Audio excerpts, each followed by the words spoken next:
Hello, everyone. Welcome to the TopCyberPro podcast. I'm founder and CEO Jim West. Got a great guest today, Reanna Schultz, and we're going to be talking about a lot of great things that she's involved with and doing. She is just a tremendous growing powerhouse in cybersecurity, and we're definitely going to talk about a big event. It's in its second year, but folks, the people on this event, the names, the topics they're covering are massive, and we're definitely going to get to that. But without further ado, we have keynote speaker, professor, podcast host, advisory board member, and also an advisory council member to CompTIA. Rihanna Schultz, welcome to the Top Cyber Pro podcast. Oh, thank you, Jim. I appreciate you reaching out and having me on here. So thank you. Well, let's pick up where I just introduced us on about CyberCon 20, CyberLab Con 26. It's in its second year. Well, let's first talk about the why. What is the why behind this conference and event? Yeah, and I will start off with like a full disclaimer. Anything that you see a lot of people do in the community and it just sounds exciting and you just want to know more about it, most of the time that stuff is because it's for the community. And that's primarily what CyberLabCon is. I always like reflect back in my journey and how I can use my journey as a story to set someone else up for success down the road. And I started my public speaking conference journey in 2018. And it's honestly one because I challenged myself, but you see all of these amazing people in the field that are going out doing public speaking, and they just seem so genuinely excited with whatever they're doing and whatever they're talking about. And it kind of gave me fear of missing out, FOMO. Uh-huh. And I was like, I want to be one of these really cool, smart people. And you go out in the community and you realize, oh, it's because you're teaching. You're teaching what you're excited and passionate about. And I think that's really one of the cool things with cybersecurity is we are a community of continuous development, continuous building. And when I started CyberLabCon, that was some of the thought behind it. And it was honestly, I wanted to reach a goal with my social media following because you hear stories about people trying to start conferences and it doesn't go well. Yeah. And that's because their online presence isn't strong enough. So I remember I sat down, I was like, you know what, if I hit 10,000 on LinkedIn, just a whole number, right? I'll start a conference, the following year. And it was before January 1st, I hit the 10,000. I was like, well, I guess, 2025 is going to be our first year going into it. And I remember talking to people and they're like, man, I really like my local B-Sides event because it's in my backyard. It's cheap, but I can never go to a big event like DEF CON or Black Hat or RSA because one, my employer won't pay for it. I can't get sponsorship. And then like the traveling is so hard. I have family, I have kids, I have all of like my home life going on. And so when I started my event, I wanted it to be something that is very community driven. And I wanted to partner with someone who was doing stuff for the community. So I partnered with a nonprofit my first year. They were called the Missouri Cyber Center of Excellence, and they would take rural people in Missouri and put them through like cyber training, cyber certifications. And I wanted the conference to be free because, again, it's for the community, it's for teaching, it's for people to have an experience without feeling like they're needing to sell an arm and a limb to get to an event and a conference. And so it was scary. I'm not gonna lie. Yeah. My first year, I had no idea what I was doing, and I really relied back on my community with people who've had successful events. And I'm like, hey, why did you do what you did? What are the lessons learned? What's advice that you have? And everyone had such great advice, great lessons learned. And I went ahead and did it. I partnered with a nonprofit and they raised thousands of dollars for their initiative and mission. Our attendance was in the thousand. And so the following year, I was like, okay, you know what? I really want to do that again. And because it was so fun, you meet all of these amazing people, you meet people in the community. And I always sent, like, I say always, right? My first year, and something I'm going to continue to do is I sent a survey feedback. I'm like, hey, what's one thing that you want to see next year? What's one thing that would drive you back? Because again, it's for the community. Yeah. And it was the different types of topics and stuff like that that people want to see. And so this year, and I talked to you about this a little bit in the green room, it was people reaching out to me wanting to be part of it. And so my call for papers, we had over hundreds and hundreds of submissions, which is crazy to think about. and going through the different topics and, everything. It was one of the hardest things ever because you hate sending rejections. And I will say, we took it serious. Like the paper calls, the people that were behind it, we took it very serious. And there was not a single bad submission. And sending the rejection letter, it was like, I wish I could have all of you and have 30 tracks, and we just have like a big family A whole community month-long gathering. conference, everyone's Right. Like I really want it, but we ended up picking a mix between seasoned speakers, and this is my first public speaking event. Mhm. And I think that's important because if you have heavy home run hitters at every event, cool, like it's a great brand name, but I really wanted someone else that's in there, that's novice, that's authentic, that's, what they're presenting is truly raw because they're so excited to get whatever research or things they want to talk about out there. So we have a great lineup this year. This year we're profiting with a nonprofit. They're called Next Gen Cyber Ed, and they're doing amazing things. In the United States, public education, you get limited grants for public schools and what gets taught and what the curriculum is. So Next Gen Cyber Ed's doing a fantastic area where they're putting cybersecurity into classrooms where classrooms might not have these resources and stuff like that. So I checked the RSVPs before I got on here, and we're hitting 500 online RSVPs. And a lot of the times, because again, it's a free conference, the views and the people that actually show up are tenfold compared to people that are RSVPing a ticket. So it's an awesome thing. It's for the community. It's giving back to the community, and on top of it, it's free. And we raise money by doing raffles. We've had a couple of CompTIA donations and Try Hack Me Labs, and a couple of I would say community influencers, community educators. They donate their own workshops and stuff like that. So it's again for the community by the community. That's awesome. And folks, we're gonna have the links for the website for Yeah. the event as well as all the socials in the description below. We're gonna save you that Google search. But in case you missed it this year in 2026, follow and follow all these channels because put a pin on the calendar for next year 2027 because it's going to be even bigger. Again, you look at the list of names and topics covered, it's a great conference. And that's kind of how I kind of came across Rihanna, was seeing some of the posts on LinkedIn for this event.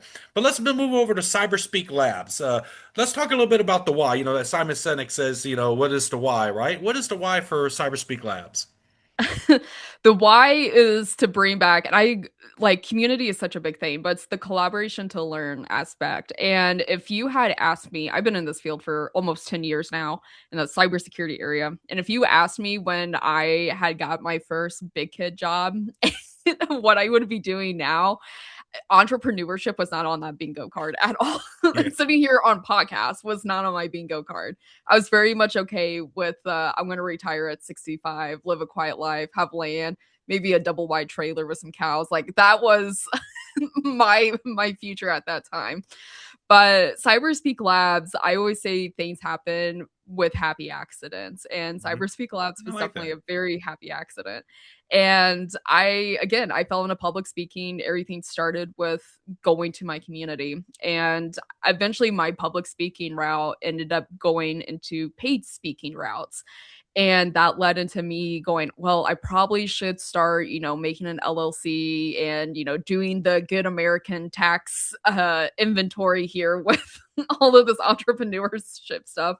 So I started CyberSpeak Labs. And I'm not even kidding, my first 3 months into CyberSpeak Labs, the whole purpose of it being a tax write-off turned into an entrepreneurship. So CyberSpeak Labs really allowed me to, one, travel for the community, but now it's allowed me to have my own podcast. It's allowed me to bring those trying to break into cyber onto my platform, have them publish research, let them get their name out essentially. And it's really awesome hearing success stories. And at some point, they always say, like in the beginning, your LLC is kind of a passion project. And I have so much fun interacting that I forget like, oh, I probably should be making money at some point. And we're slowly getting there. So the business model slowly changing, but the primary source is you get these new kids. I say kids or adults, but they come in and I have them help me do research for my podcast. I have them, publish their own research articles. And the messages I get back from them being on my platform, like, hey, I met so and so through your platform by doing this. And now I got a job. And I just want to say thank you so much. Like, it's just, holy cow, like, you never know who you're going to impact in the future and down the road. So, fast forward, I really focus on collaborate to learn aspect. And the most recent years, I've been kind of getting my way into the parenting part of cybersecurity, online predator awareness, stuff like that. And I'm slowly rolling out materials for parents, like coloring books for kids, working on a couple of sci-fi novels as well for the young adult area. And it's just really I really focus on the community aspect of what can the community have value add, and especially now with AI. Oh Oh yeah, my yeah. goodness. The I'm planning on rolling out some workshops that people can just honestly pay, walk through what can they learn, what can they like settings they can adjust on their platform, how to monitor your kids in a safe boundary way. So there's a lot of things coming down the pipeline, but yeah, the foundation aspect of it, it's a crazy story. We've been going for, I would say, 3.5, maybe 4 years at this point, and just the evolution of how this is taking off is really, really exciting. When you mentioned about the child safety and so forth, Yeah, name that first came up to mind is Ben Halpert. He's tremendous yeah, speaker as well, and he's got his line of child safety books. I think it's called Savvy Cyber Kids. And Ben, yep, if I mispronounce that, don't hold it against me. Wonderful figure, but we need more of this advocacy, and sharing and knowledge sharing. Not just for speaking to the choir to our own cybersecurity community, but to speak to other communities of interest besides yep, our own, right? Because a lot of times we get caught in that wind tunnel, if you will. yep, Whereas there's so many industries that need more cyber awareness and advocacy for it, and definitely for parents and the everyday person needs a level of cybersecurity awareness in their lives. And so a lot of different organizations have been, good in trying that. Like, we could say, the Department of Homeland Security, CISA, had their yep, moments and so forth. And then with the current administration, a lot of funding has been reduced. But there's a lot of groups out there. Stay Safe Online, the Cybersecurity Alliance. There's so many great, yep, but we still need more of it. We need more champions of this. Um, when you speak of the young folks, just also I'm in a position where I get to every 6 months I get a new group of about 19 to 23 year olds that I get 6 months to coach and mentor them before they go back to the States. I'm overseas, and so it is it's such a rewarding feeling when you're providing it that is. mentorship and guidance. And that's the thing, you mentioned community a lot in the beginning of this podcast, and that's the thing. I've gotten to see. I've been doing this for 35 plus years now, so I'm an old dinosaur.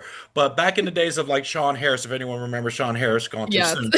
But going back to like the 90s and stuff, it's something that where the stigma of IT cyber, and back then it wasn't even called cyber, but information security kind of grew up around these stigmas of people being like know-it-alls or hoarding knowledge. Knowledge is Yep, power. But it's wonderful to see that over the years that the culture's become very opening, very knowledge sharing is paramount, which I love about the industry yep, now. Is that when you mentioned you just reached out to some folks that were already doing the things to get those yep, lessons learned to save you those pitfalls and those common mistakes that people make when they're starting out. And that's a beautiful thing that we have in our industry. And I love that it's still evolving and growing, but it's evolving and growing in a very positive way.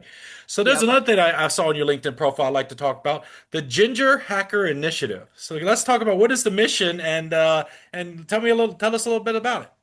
Yeah, so definitely there is this amazing person out there named Andrew Crody, and we talk about reaching out to strangers on the internet and how you should avoid stranger danger. Andrew slid in my DMs one day and he goes, "Hey, do you want to come on my platform?" And I just ignored it. I was like, "Who's this random person?" Like I am busy. And so eventually convinced me to come on his platform, AKA I finally like opened his inbox message and I'm like, oh, he's doing some cool things. So yeah. And I went onto his YouTube channel. We talked about, some of the cool things like what we are doing. We're breaking bread, talking about the industry things. And afterwards, him and I would just sit and talk for a bit. And we realized we had some mutual connections through the public speaking side and, of course, like the workshop area. And we kind of got a group chat going together for a little bit, and then he goes, I really want to do something big for the community. Like I can personally feel the struggle that people are having, in this day and age. Money is tight. People, are getting laid off here and there. People are wanting to do career transitions. And we are in a generation right now where people are very open with their struggles. People are very open with, the roadblocks that they're having or their personal life. Life happens. And we live in an era where people are very public on social media, on TikTok, on YouTube, on things like that. And so Andrew, he goes, I really want to give back to the community.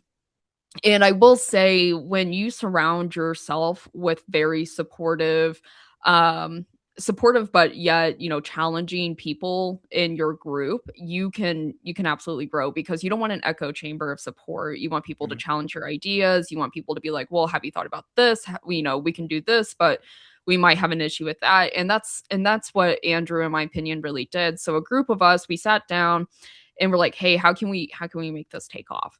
And Andrew, he is, if I could describe him in a dog breed, it would be golden retriever. He has energy, he is happy go lucky. He is probably one of the nicest like persons I have ever met. And he's just super supportive, and he wants everyone around him to be very successful. And so he went out of his way and he started collecting all of like these sponsors, these donations. He started building scholarships through his platform, all of these amazing things. And then now all of a sudden, here we are. He calls me up and he goes, I want to do something bigger. I don't know what to do, but I want to do something bigger with this. And I'm like, have your own conference, do your own conference. And he goes, really? And so I was like, yeah, let me tell you about, what I'm doing with mine. And so I'm actually having Andrew MC my conference this year, just so he can see the behind Nice. the scenes, right? And then he can take it and drive with it. So we are doing a lot of cool things, and a lot of the donations that we're gathering through the Ginger Hacker Initiative is going to support people through continuous education. Maybe that's paying for a CompTIA cert. Maybe that's helping them pay for college. What can we do to set the next generation, no matter how old you are, up for success? Because we were on the tail end of that struggle bus, and seeing how people are coming into the community, one thing that we really relied on is network support. And then you also have the financial support as well. So really helping build those foundation blocks that someone could thrive in and hopefully give back to someone else and pay it forward another time. So Ginger Hacker Initiative is doing fantastic in that.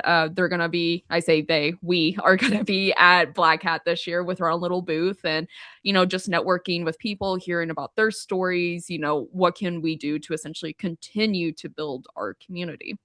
That is so wonderful. And folks, I mean, there you hear it right there. Professionals helping professionals, lifting each other up and also reaching a hand down to help the people that are trying to come into cyber get a leg up. That's just beautiful. I mean, again, if you was to go back 15, 20, 30 years ago, it was a culture was a little bit different. Everybody was more guarded, more reserved, and but this community is definitely it's kind of like a warm swimming pool. The pool is warm, just jump in, folks. The thing I usually lead with people when people are like very self-doubtful or they have the early imposter syndrome, like I can't do IT cyber, but like, can you read and can you comprehend? And they're like, of Yep. course I can. Then you could do cyber. You can do Uh, it. Whichever pathway you take, you could go to what I call YouTube University. You could take a course. You could, reach out to people. You could just network, go to your local events like B-Sides. You mentioned B-Sides. What a wonderful Yeah. group of events across the states there. And I believe they're worldwide, right? Or is it only Yeah, stateside? yeah.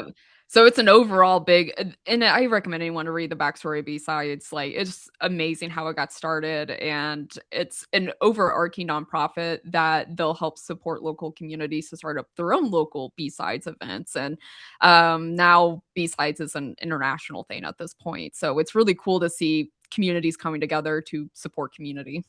Wonderful. So let's go to one of my most favorite questions for all my guests. If we could go back in time to your day one, the day you decided that you wanted to go into the IT cyber world and that this is the direction you were going to take your life into, without knowing any of the destinations or achievements you would yet have and that you have had. But what was that day one story that you could share with us? My day one story. It was an accident. Like I said, my story's theme is happy accidents, and not knowing if anyone looks at me now and sees like what I'm doing. My original plan was to be a police officer. I wanted to go to state highway patrolman here in the States. And you can't really tell because I'm on camera, and camera just adds, great height. I'm actually 5'2". I'm super short. I'm tiny. I'm like 120 We'll, pounds. we'll, we'll keep the So, height here so you're taller than me on the yeah. podcast. I think my parents were honestly excited to hear that I wanted to go into the IT route because my dad, his first thing he said to me was, "Good, I spent a lot of money on braces and I don't want your teeth to get knocked out." And I was like, "Thanks, dad." I love it. But I remember my first day, and everyone has like their aha moment, like, yeah, this feels right. This is where I'm supposed to go. Like things like you will have fear, but the fear and knowing that your intuition is telling you to go that direction is different. Like it's a fear of excitement rather than a fear of failing, in my opinion. And I remember I sat down in my first Python class. I went through the university route, and yeah, and it was an 8 a.m. Python class. Didn't know anything about First computers. thing in I the grew up morning, 8 a.m. That must have been 8 brutal. a.m. Yeah. And of course, you work corporate now, and 8 a.m. still feels super early. But I remember I didn't know anything about computers. My growing up, there were more cows than people in my hometown. So, engineering, technology, it really wasn't a big thing. And so in university, one of the classes I had to take was a technology course, and that was the only class available at that time. And I was already struggling trying to figure out what I wanted to do when I grew up. And I still, joke about that today because cyber changes. You're like, but this sounds cool to do now. And that's okay. But I was like, I don't know what I want to be an expert in. I know I need to be passionate about it, and I was taking law classes. I hated law classes. It was dumb. I'm sorry for anyone that's a lawyer or in the police sector. Like it's just I'm sorry. It's dumb. It was boring. It was black and white. And I tried going the physical therapy route because I really enjoyed working out. I did bodybuilding for a bit. That was also dumb. I could not stand, having to spell different bone types. I'm like, this is not for me. So trying to figure out who I was as a growing, emerging adult. And I took that Python class, and I'm a very creative person. And people often, don't think you can be artistic in tech, and you absolutely can. And I remember sitting down, going through the first week, and it just all clicked for me. And Wow. it was because, with law, with anatomy, with all of this stuff, it was very this is correct, this is not correct. This is how you spell something, this is where something is. Like it's very textbook driven. It's very linear thinking.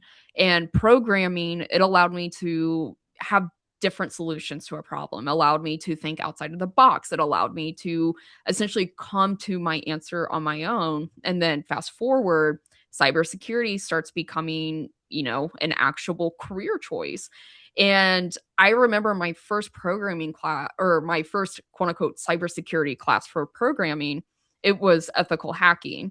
And the professor sat down and goes, "Yep, this is, someone's homework assignment, and this is how you can break it." And I remember being so ticked off because I had a project due. It took me 8 hours to make, just to see someone like blow it up in 2 minutes. I'm like, this cybersecurity, you're just an internet troll. I was like, this is awesome. Like one, that's annoying that I like put all this effort into something that can just break. But there's something very creative about breaking someone's, very hard work project. And I was like, yeah, sign me up for this. This is cool. And it just, it's right because you enjoy essentially what you're doing. And it was a happy accident, in my opinion, that I took that 8 a.m. Python class. That was the only class offered. And it was a happy accident that I was able to be awake enough to understand computer programming. And it all felt very correct. It felt like a puzzle piece was laid in. It felt like, this is my path. And one of the things I've also learned is just keeping an open mind throughout it, because a lot of opportunities have come my way. And if I was afraid to jump onto those opportunities, I know I'm going to fail. Everyone fails.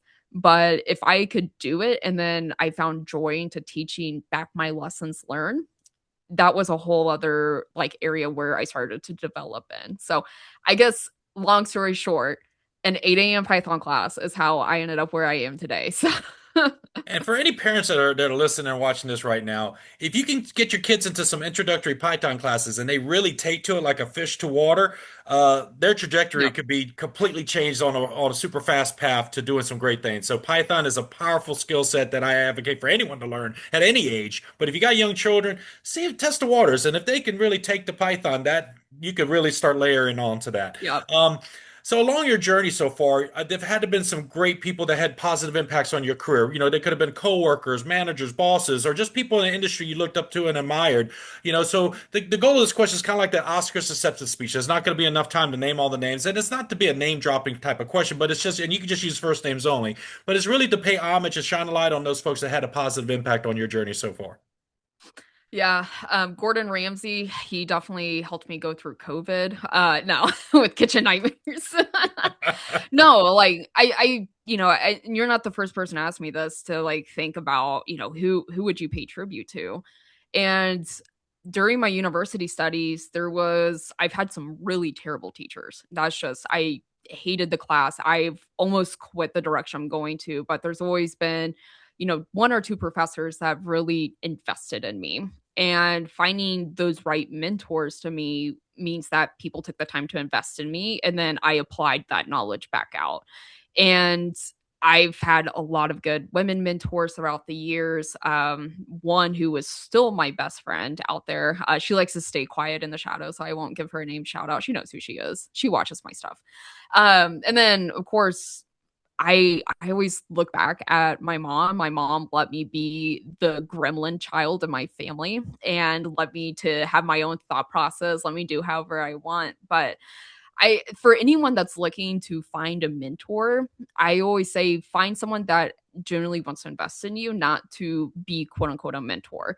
There's a lot of people that think that, having a mentor means that they meet with someone bi-weekly and have virtual coffee. And it's not that. Like, a mentor is going to sit there and see you probably at some of the worst points in your life. And they are going to either listen and provide solitude, or they're going to be like, oh, that stinks type of thing.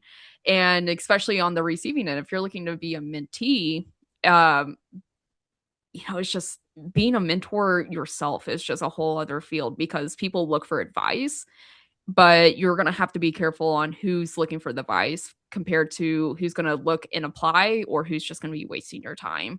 And one thing that I've had a mentor teach me, and this came from a shared boss we've had, and it's time is your most needed resource, but it's your most non-renewable resource. And so how are you going to invest, and how are you going to receive someone else's time? So there you go. Oscar Very well quote. said. And to add to that, there was about a good half of my career, I would have people that would get referred to me. I would be on phone calls with them at night for 2+ Yep. hours.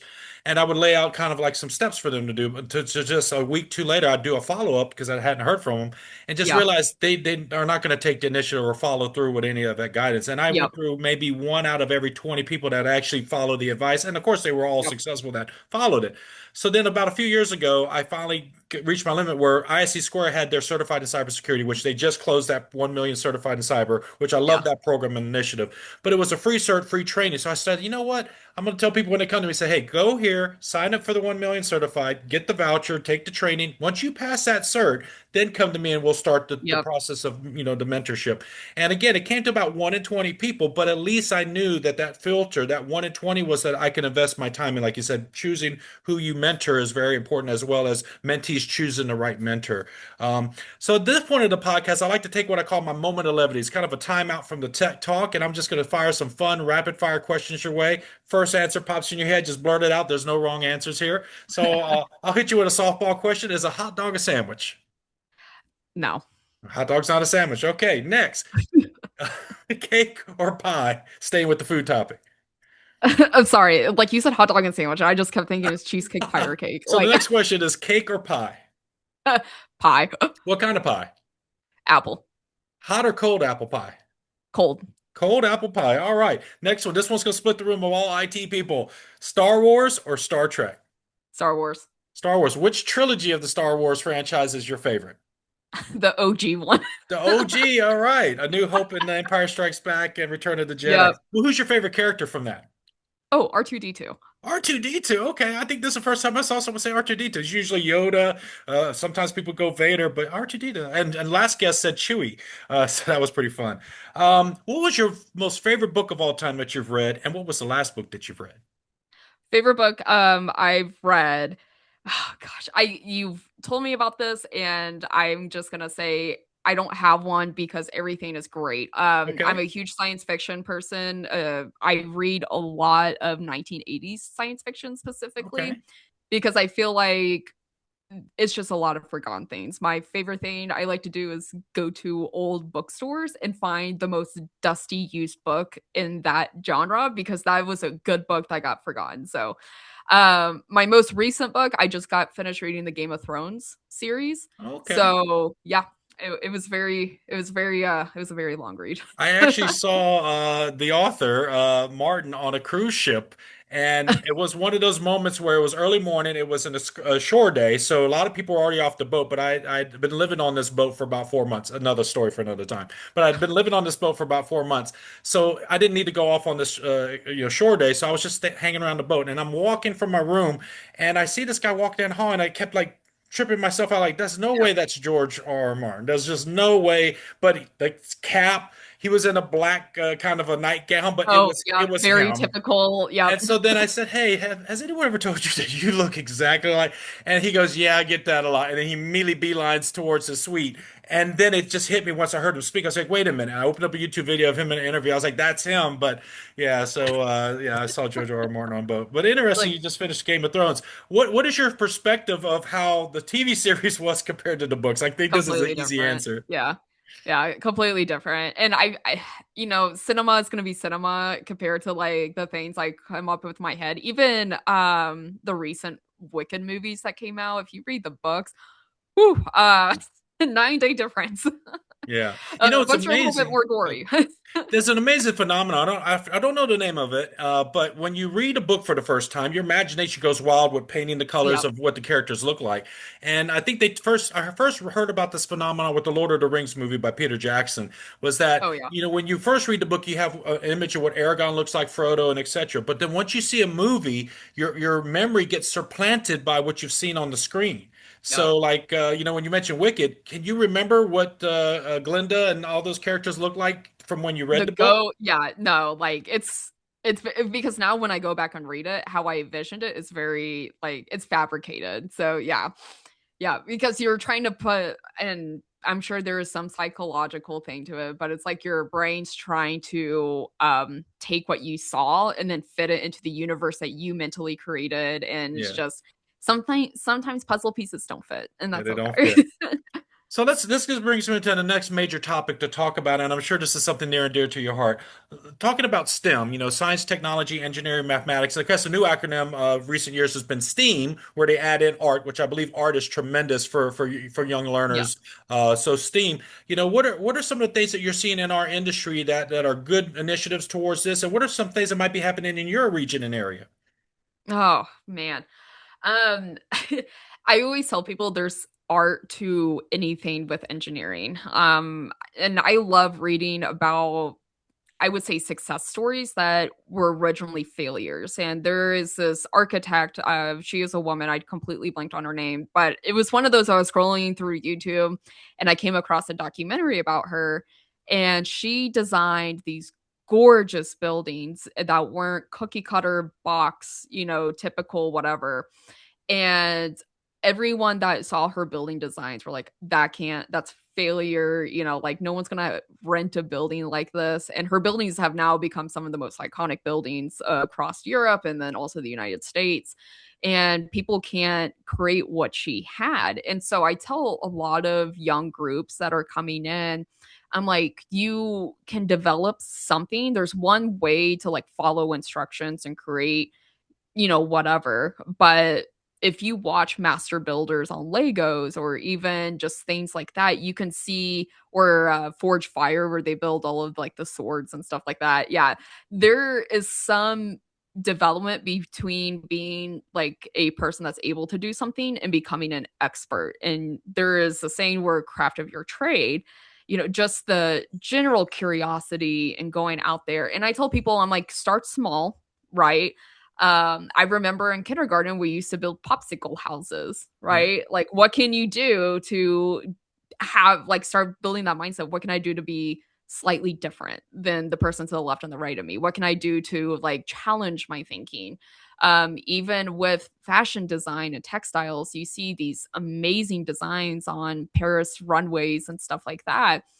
Steam is part of that as well. There's a lot of technical components to build these designs. So I tell people, take what you do every day, and maybe that's playing Sims, maybe that's cooking in your kitchen, and just slowly do something outside of the instructions that's called for. Adjust the recipe a little bit. Try to, have that curiosity, because that's where the artistic piece of, STEM comes in, is that general curiosity and pushing the boundaries.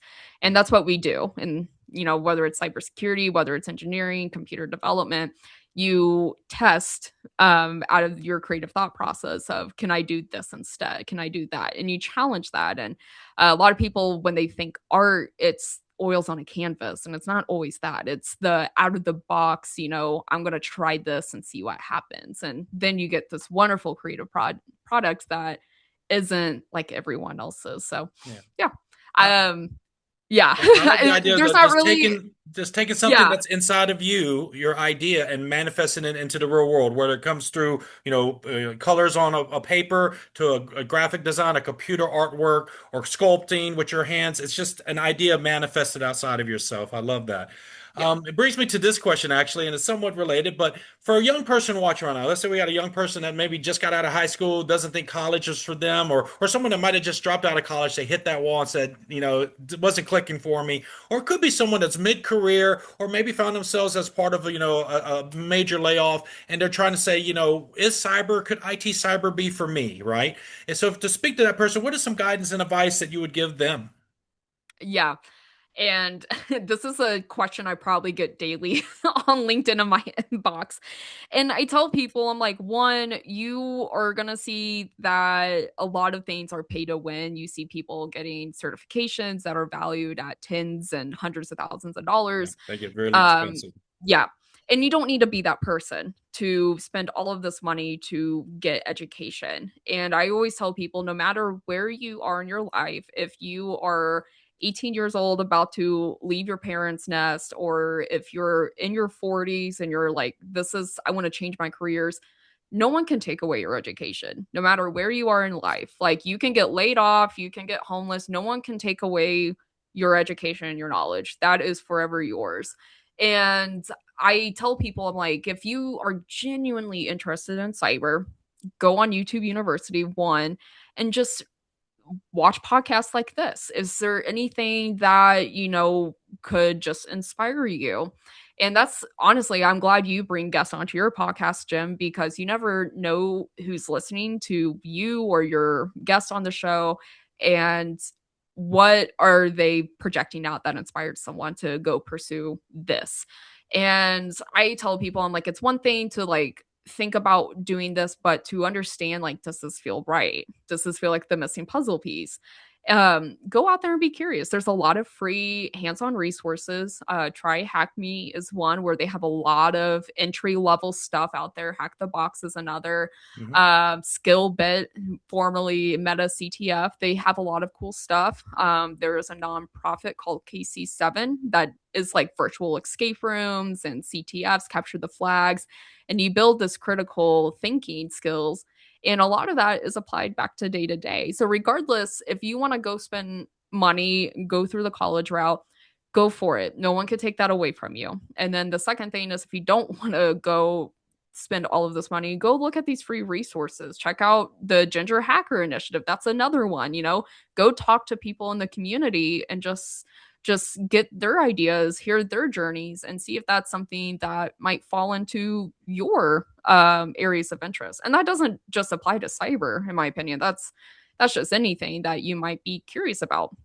That's how conferences start, and podcasts, and books, and and here we are. So not every journey is going to be cookie cutter, but just going out and being engaged and building your network absolutely could be a huge investment towards yourself and, again, your education. Yes. And as we said earlier, reach out to folks. So many people in our industry want to share information, want to be helpful. So just, connect and network through platforms like LinkedIn and so forth. I'll throw one more website in there. She mentioned a lot of great ones. Try Hack Me, Hack the Box, phenomenal sites to getting some practical knowledge into the pen testing type of world. But I would also advocate for, the Linux Foundation. They have a lot of free training. They have some paid courses, but I would say with anything in cyber IT, folks, I'm going to leave you with this one major thing. Take all of the free training first. Take all that free training first, and then when you kind of find what really piques your interest and you really want to take it to that next level, then start looking into the paid courses. But even before you pay your hard-earned money to that person, use your GPT. Say, hey, how is this course? What are some other similar courses that would provide the same level of instruction that might be more affordable? That's what GPTs can help us do. It'll help us filter out there a lot of the noise. So instead of being, paying money to something that might be more fluff than real world, practical material, let your GPTs assist you, folks, in honing in what is worth your money. Because before you spend a dollar, exhaust all the free resources. There are just hundreds of thousands of free resources, folks. Reanna, I know we could talk for forever and ever because you're just a wealth of knowledge and insight, and I love that.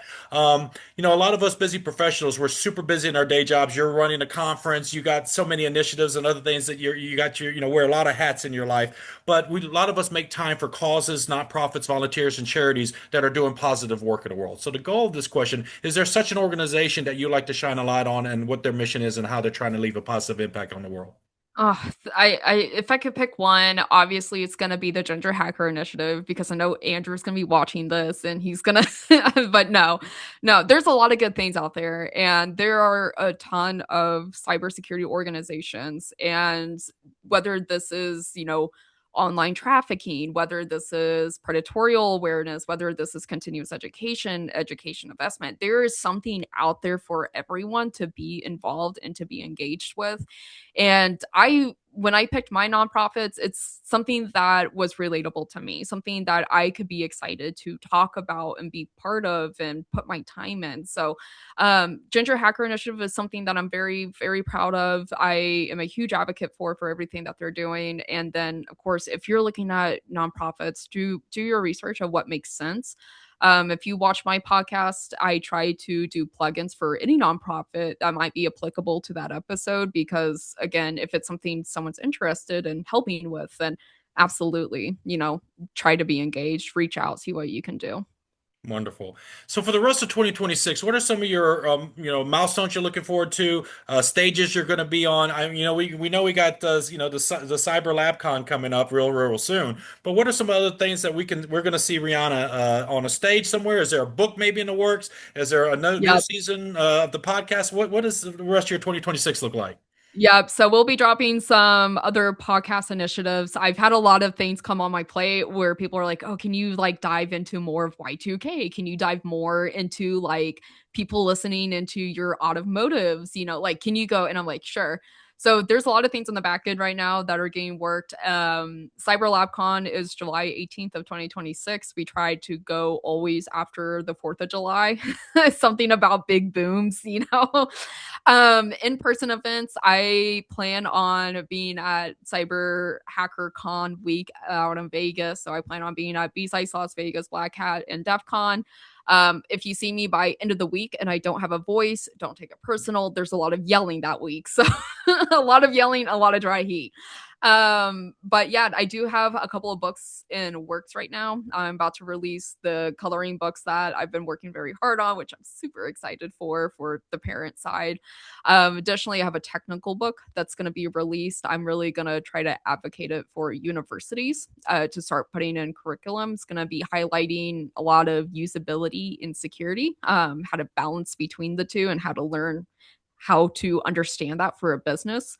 And then I'm working on a sci-fi book, so hopefully Nice. that will be dropped in 28 is the goal after edits and everything. So I'm really, really looking forward to that one. Well, folks, follow Rihanna on her socials, which will have like her LinkedIn and any other links. Any of the links she gives me is just going to be in the description below. But follow her so you can stay in tune when she releases these books, especially that sci-fi book. I can't wait to see that one. Rihanna, was not on the agenda, so this is always catches my guests a little bit off flat-footed, but I know you'll do fine. All my guests this season get the final word, and you can talk about your favorite cuisine, favorite color of the rainbow, favorite place you like to travel to. It doesn't have to be tech, cyber related, but whatever you like to talk about, the final word is yours. Yeah, I guess I will plug in a key piece of advice, and it's to never. Oh, this is going to sound like a rickroll. Never give up. Uh, so, and that's okay. I tell people never give up.